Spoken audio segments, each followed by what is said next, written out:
Hello everyone.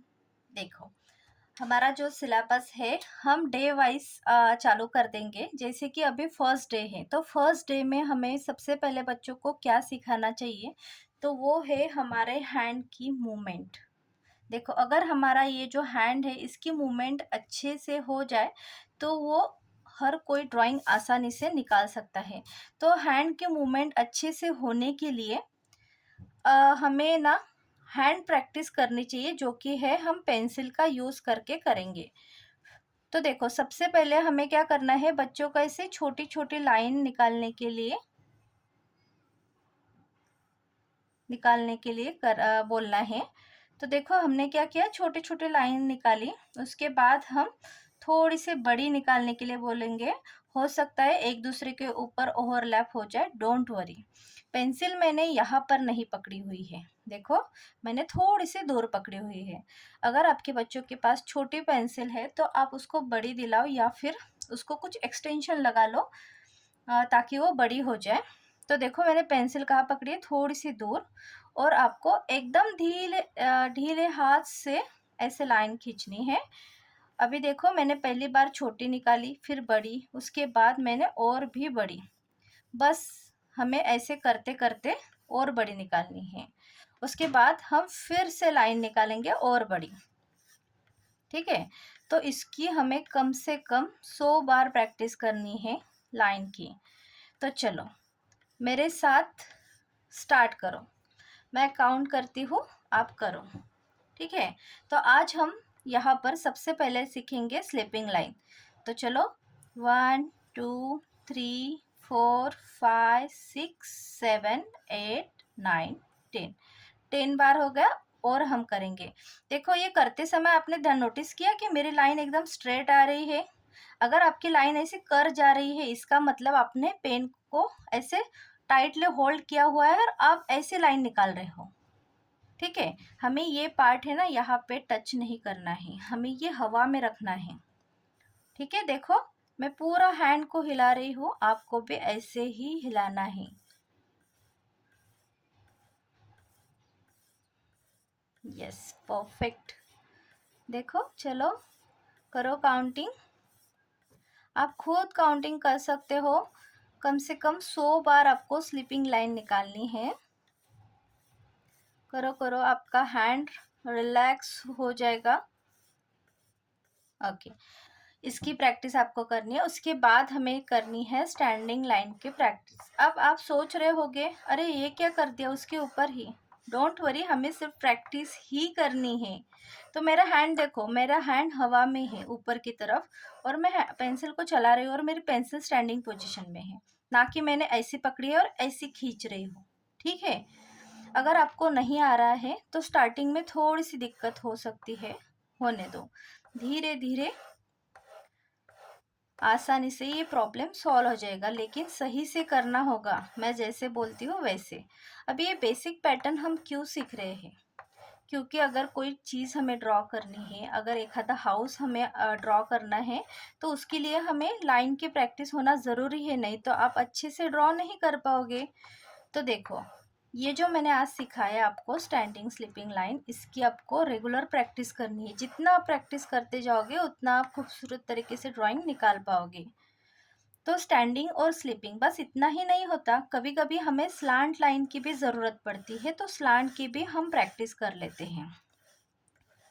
देखो, इस तरह से यहाँ से पकड़ा, यहाँ तक खींचा, मैंने हाथ यहाँ पे टच नहीं किया है, मेरा हाथ ऊपर है। देखो, ऊपर। जब भी हम प्रैक्टिस करते हैं तो थोड़ा सा मैं जैसे बोलती हूँ वैसा करने की कोशिश करो। हो सकता है आपको स्टार्टिंग में थोड़ी सी दिक्कत हो जाए, बट डोंट वरी, आप जैसे आदत डालोगे वैसी पड़ने वाली है आपको आदत। ओके, तो इसको भी हमें बार बार रिपीट रिपीट रिपीट रिपीट जितना आपको पॉसिबल है उतना करो। उसके बाद अपोजिट डायरेक्शन, जैसे हमने यहाँ से यहाँ तक किया था, अब उल्टे साइड में करेंगे, यहाँ से यहाँ तक। इसकी भी आपको अच्छे से प्रैक्टिस करनी है अपोजिट डायरेक्शन में। ओके, अब हम इस डायरेक्शन में करेंगे। इसकी भी हमें रिपीटेड प्रैक्टिस करनी है। जितना प्रैक्टिस करोगे उतना अच्छे से हो पाएगा। तो देखो मैं कितनी इजीली स्लांट लाइन निकाल रही हूँ, देख सकते हो आप।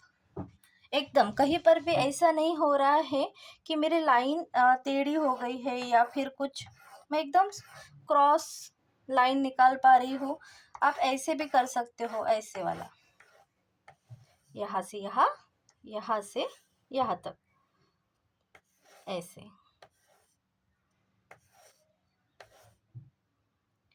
अब अपोजिट डायरेक्शन से करते हैं इस तरह से।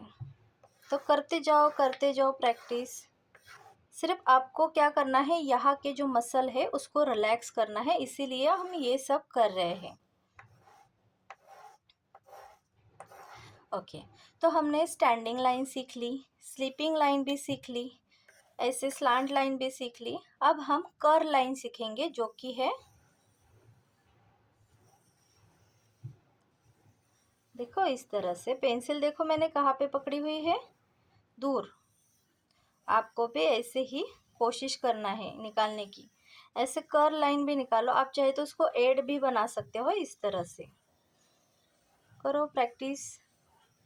जितना आपसे पॉसिबल है उतना करो। आप चाहे तो अपोजिट डायरेक्शन में भी कर सकते हो, मतलब हर साइड में आपका हैंड की मूवमेंट अच्छे से हो जाएगी। ओके, तो देखो हमने अलग अलग टाइप के कर लिए प्रैक्टिस। हम थोड़ा सा वेव भी बनाएंगे, ऐसे वेव वाली प्रैक्टिस। इसका भी आपको अच्छे से करना है। आपके हैंड को रिलैक्स करने के लिए ये सारी चीज़ें हमें सबसे पहले दिन करनी है। और इसे रेगुलर वे में जब भी आपको टाइम मिलता है तो इसको करो। देखो ये ना एकदम नेचुरल है। आपने कभी नोटिस किया है, छोटे बच्चे दीवार के ऊपर ऐसे कुछ ना कुछ निकालते रहते हैं, तो ये गॉड गिफ्टेड होता है, लेकिन हम ना उसको वैल्यू नहीं देते। ठीक है, हम बच्चों को दीवार के ऊपर कुछ करने नहीं देते, क्योंकि ज़रूरी भी है, हमारी दीवार ख़राब हो जाएंगी अगर उसको करने देंगे तो। लेकिन इससे क्या होता है, हमारी जो माइंड की, जो हैंड और हमारे आईज और माइंड का कोऑर्डिनेशन बन जाता है। जब भी हम कुछ निकालते हैं तो हमारा आईज जो होता है उसे कैप्चर कर लेता है और तुरंत हमारे माइंड के पास भेज देता है कि क्या होगा अगला एक्शन। तो इसकी वजह से हमारी माइंड की पावर बढ़ जाती है, हमारा फोकस बढ़ जाता है, हमारी कंसंट्रेशन। बहुत सारे फ़ायदे हैं पेंटिंग करने के। बस मैं जैसे बोल रही हूँ वैसे प्रैक्टिस करो, ठीक है। ये तो हो गई आज की प्रैक्टिस। अगले वीडियो में हम देखेंगे सर्कल की प्रैक्टिस। तो कल याद रखना, आज इसकी आपको अच्छे से प्रैक्टिस करनी है सारी चीज़ों की। एक बार यहाँ पर बता देती हूँ, हमने पहले स्टेप बाय स्टेप क्या सीखा। स्लीपिंग लाइन थोड़ी बड़ी वाली, फिर उससे भी बड़ी, फिर उससे भी बड़ी, इस तरह से सीखा। उसके बाद हमने सीखा स्टैंडिंग लाइन, उसके बाद हमने सीखा क्रॉस, ठीक है। उसके बाद हमने सीखा ऐसा शेप, देखें इस तरह से। और उसके बाद हमने वेव सीखे। तो ये आपको स्टेप बाय स्टेप सारी चीज़ें इस तरह से फॉलो करते करते कंप्लीट करनी है। ओके, तो हम अगले वीडियो में सर्कल किस तरह से, सर्कल की प्रैक्टिस किस तरह से की जाती है वो हम सीखेंगे।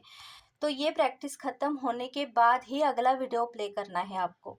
अगर आप अभी प्ले करोगे अगला वीडियो तो इसकी प्रैक्टिस रह जाएगी, फिर आपको अच्छे से फिनिशिंग से ड्राइंग करना नहीं आएगा। बेस्ट वे कि आप ये पहले फिनिश करो, बाद में ही अगला वीडियो प्ले करना डे 2 पर। ये डे 1 है। ओके, चलो तो फिर मिलते हैं अगले क्लास के अंदर। तब तक सबको बाय बाय।